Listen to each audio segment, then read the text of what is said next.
Hello and welcome to Paper Plays Julie K.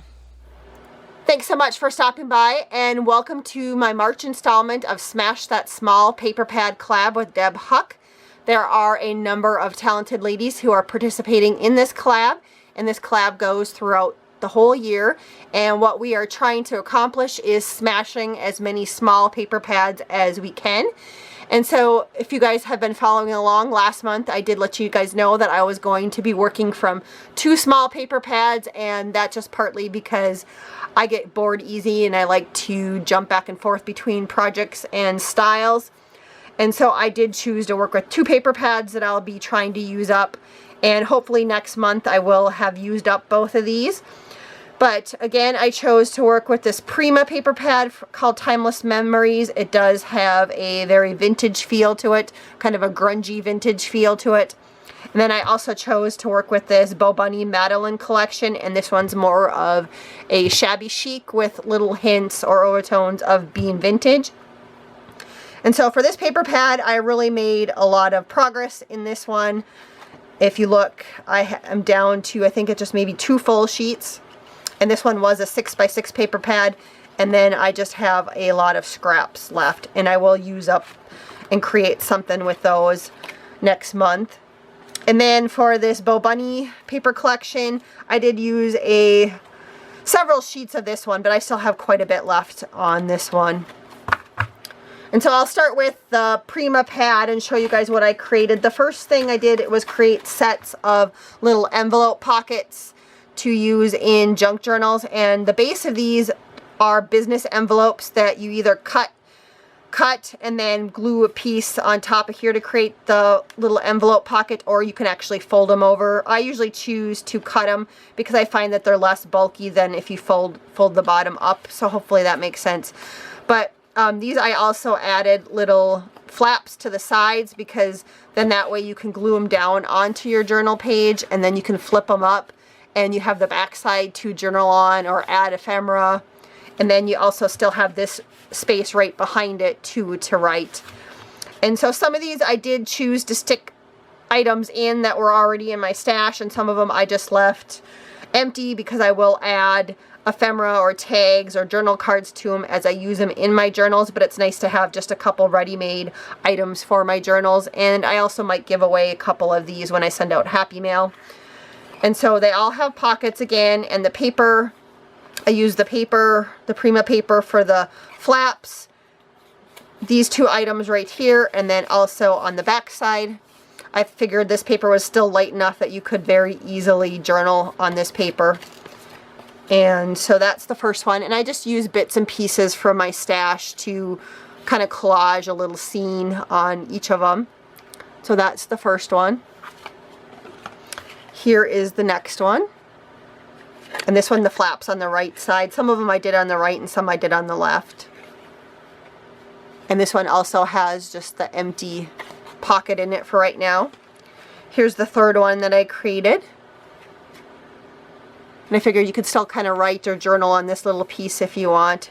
In the pocket I did stick in a little Project Life card that I had decorated a long time ago and collaged on.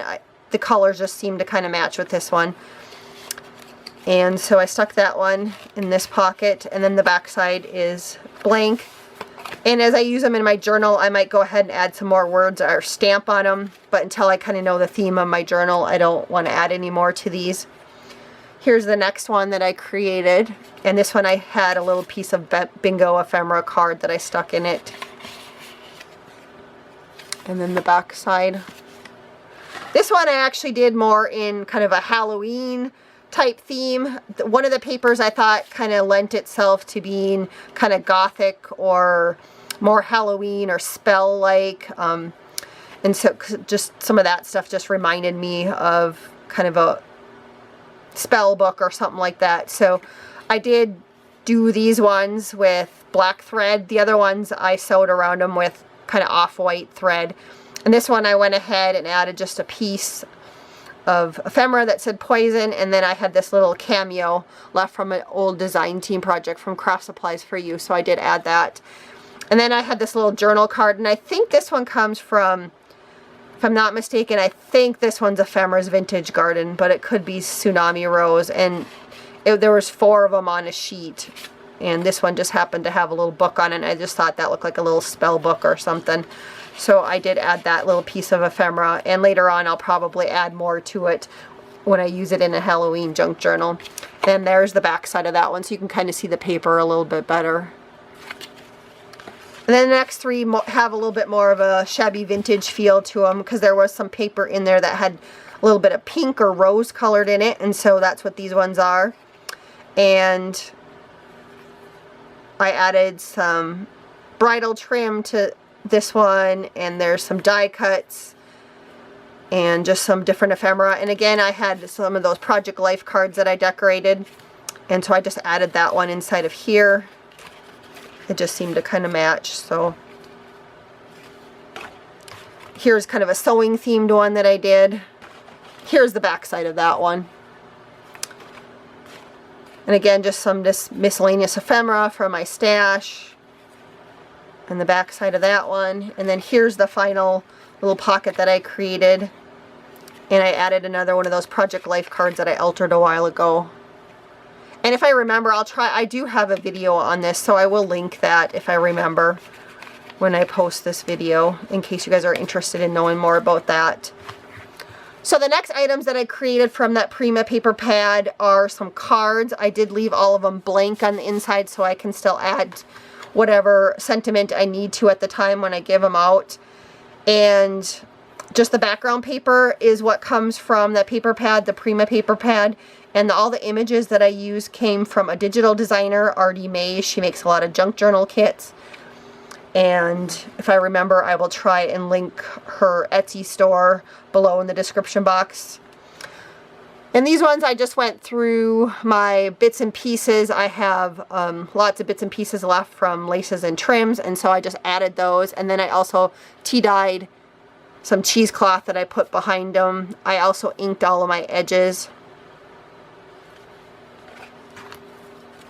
Here's the next one. Most of them I did add little sentiments, and again, they're just bits and pieces left over from other projects.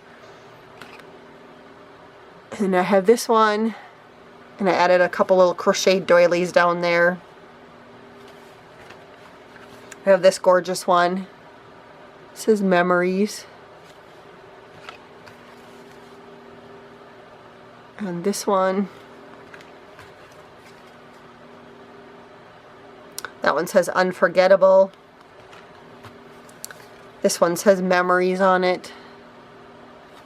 And I just love how these turned out. They were actually pretty quick and simple cards because you layered the paper on there, you cut out your digital image, inked the edges, and layered the cheesecloth behind them and just added your bits and pieces of trim. And then again, I added the words. So these ones were a pretty quick project to do. And then the next items that I created came from that Bo Bunny paper pad. So I did create, and I know this is early, but I was inspired by some of the paper, this rose colored paper that was in that paper pad that you see in the background, to create a couple of Mother's Day cards. So I will be ahead on those. I do send a card to my mom and my mother-in-law. They are exactly the same.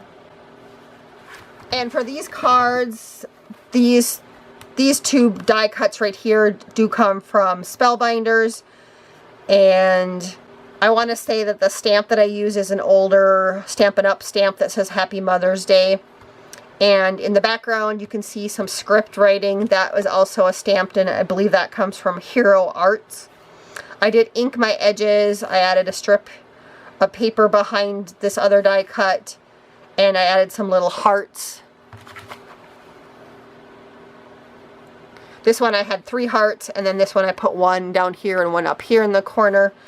And then this other die cut right here is this Die Zaire one that I purchased not too long ago at Tuesday Morning. And so I did use just that piece right here to cut out this background piece, and then out of cardstock I cut out that one. And I do love how both of these turned out. And then on the inside, I just layered another piece of cardstock, and then I added a little swirl, and that comes from that same Die Zaire die cut. And again, both cards look exactly the same on the inside. So I did create those 2 cards. I also went ahead and created 3 little heart embellishments, and these were made using a die cut from Sizzix. It's one of those thicker dies. And I think it's called Primitive Hearts is the name of that one. And so I just layered those ones up. I love how those turned out. And my back sides I do leave clean until I know what I'm going to do with them. And I did ink the edges because you could easily use these in a journal and journal on the back side, or add them to a card, or you could add a paper clip to the back and use them as a paper clip also, for a couple different ideas for those embellishments.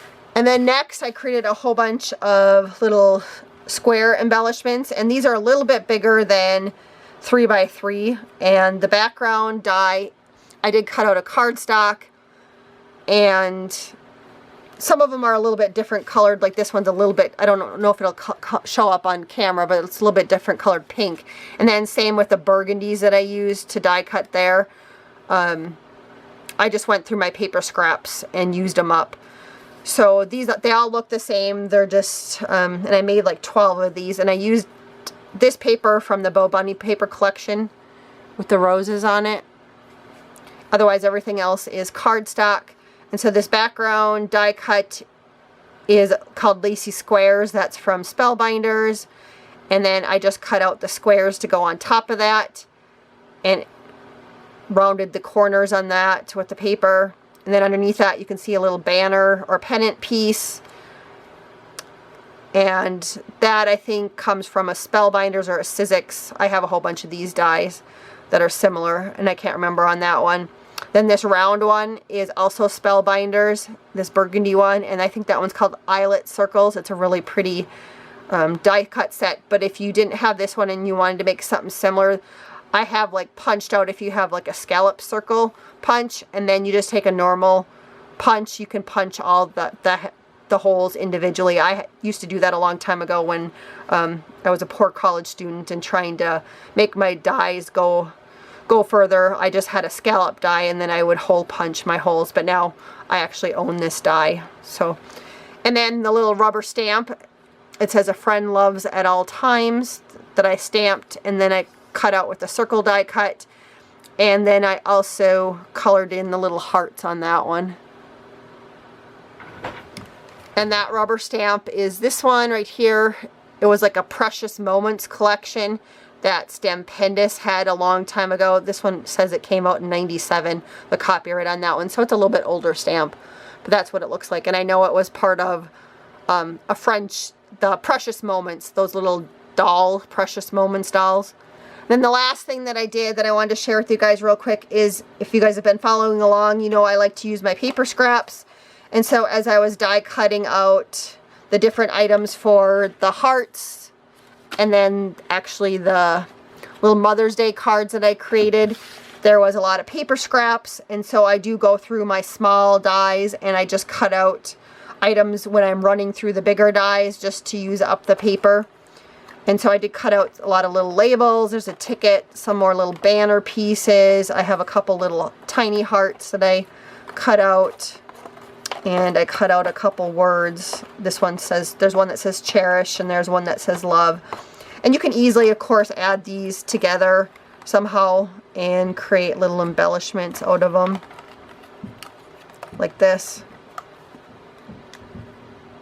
And so I do like to use up my paper scraps, and I'll either incorporate some of these into the rest of the paper pad as I create items, or I'll save them and use them in my junk journals. But I just wanted to show you guys again how I'm using up my scraps when I cut out the bigger die cuts. So again, thank you everybody so much for watching today. I hope you were inspired by some of my projects, and I do hope to finish those paper pads next month, and I have some more projects to share with you guys. Please don't forget to go and check out everybody else in the collab. Again, I do have all their links listed below. And until next time, have a wonderful day and happy crafting.